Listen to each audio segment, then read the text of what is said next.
What happens when it's, we're in hurricane season and we're going through a hurricane, or we are in the rainy season and we are cloudy most of those days? Yep. So we do around here, we like to call Florida the partly cloudy state because that's what we live in. We all know I'm looking out the windows right now. It's actually not partly cloudy. It's mostly cloudy.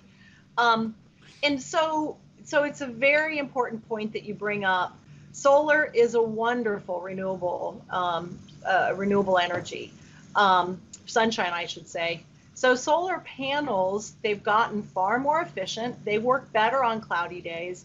But I can certainly tell you from our solar arrays, the variability in energy production in any given day is tremendous. If you could imagine it on a bar graph, it kind of bounces up and down all day long. So nobody wants their lights going off and on. Nobody wants the roller coaster that they're on at Universal or Disney to stop periodically. Nobody wants their electricity on and off and on and off. So you really have to pair battery storage, and we call it energy storage actually, with solar.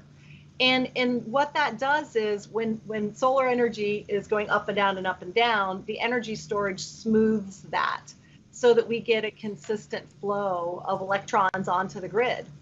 So that's one issue. Then, of course, there's nighttime. And so we still want electricity at nighttime. So we need to pair it with energy storage at night.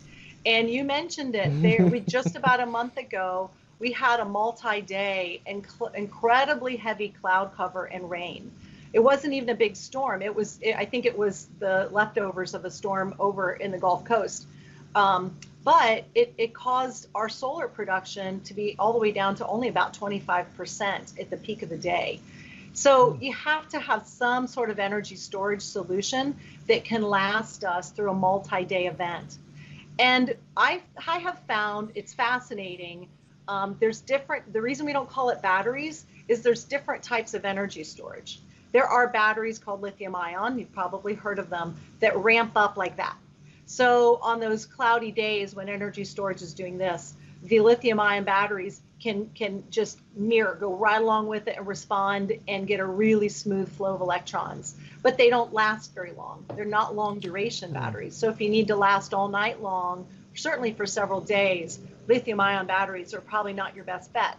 So we are researching, along with many other industry partners, but we're researching flow batteries, which they come on more slowly, but they have a long duration, or even hydrogen energy production, which is my favorite thing out in the horizon.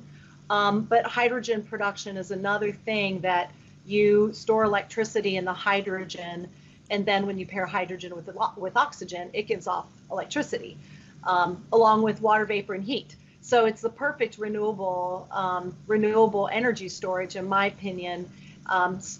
Too expensive yet for prime time, but it's going to get there. So there's going to be different types of things to pair with solar energy in the future, that are going to make solar a very real